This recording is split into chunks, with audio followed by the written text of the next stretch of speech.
Hello everyone, आप कैसे हैं। ये हमारा ऑनलाइनर है, तो आप यहां से सारे ऑनलाइनर देख सकते हैं। ये हमारे ऑनलाइनर का क्षितिज भाग एक पद्यखंड है, तो आप देख सकते हैं कि यहाँ ऑनलाइनर में कितने सारे आंसर। ये क्षितिज भाग 2 का पद्यखंड सूरदास जी के पद, यहाँ हमारे सारे आंसर दिए हुए हैं ऑनलाइनर में।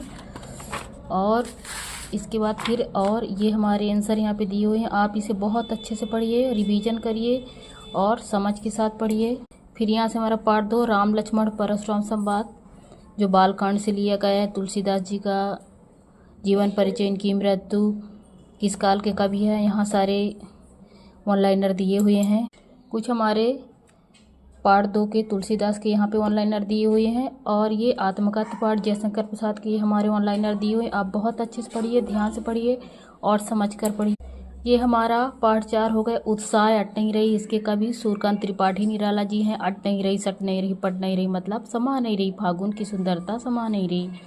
तो इसे आप ध्यान से पढ़िए और समझ के साथ पढ़िए। वही फिर यहाँ से हमारे कुछ आंसर यहाँ दिए हुए। नागार्जुन की प्रमुख काव्य कृतियाँ युगधहारा, सतरंगे पंखों वाली, हजार हजार बाहों वाली। नागार्जुन की संपूर्ण रचनाएं नागार्जुन रचनावली के 7 खंडों प्रकाशित है। मातृभाषा मैथिली में नागार्जुन को यात्री नाम से जाना जाता है, ये यात्री नाम से प्रतिष्ठित है। मातृभाषा मैथिली में नागार्जुन को यात्री नाम से जानते हैं। नागार्जुन को आधुनिक कबीर भी कहा जाता है। यह दंतृत मुस्कान कविता में छोटे बच्चे की मनोहरी मुस्कान का वर्णन किया गया है।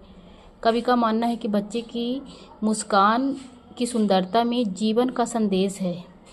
जो व्यक्ति बहुत निराश हो जाता है, उसके जीवन की निराशा जो है दूर हो जाती है। उसके जीवन में एक आशा की किरणें संचारित हो जाती है। एक दंतृत मुस्कान के माध्यम से, छोटे बच्चे के माध्यम से कवि ने ये वर्णन किया है।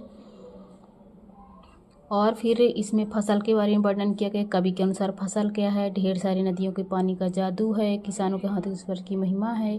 तो बच्चों आप इसे बहुत ध्यान से पढ़िए, समझ के साथ पढ़िए। फिर अगला पाठ हमारा था संगतकार, जिसके लिए कवि हैं मंगलेश डबराल जी। इसमें संगतकार होता है जो मुख्य गायक का साथ देता है, जिसे हम क्या कहते हैं, संगतकार, साथ देने वाला। मंगलेश डबराल का जन्म कहाँ हुआ है, उनकी रचनाएं, उन्हें कौन कौन से पुरस्कार मिले हैं, इस तरह से सारे यहाँ पे वन लाइनर दिए हुए हैं। तो आप ध्यान से पढ़िए और समझ के। श्री मंगलेश डबराल संगतकार के ये कुछ पंक्तियाँ दी हुई हैं, कुछ लाइनें दिया है वन लाइनर में। ये हमारे यहाँ पे उत्तर। मुख्य गायक की आवाज़ चट्टान जैसे भारी थी। संगतकार की वह सुंदर कमज़ोर काँपती हुई आवाज़ शायद मुख्य गायक का छोटा भाई है, उसका शीश हो सकता है, जैसा कि हमने आपको बताया है और पढ़ाया है। अब आप बहुत अच्छे से पढ़िए, ध्यान से पढ़िए। और ये हमारा काव्य खंड का है, गद्य खंड का हम नेक्स्ट वीडियो पे अपलोड करेंगे, तो आप इसे अच्छे से पढ़िए और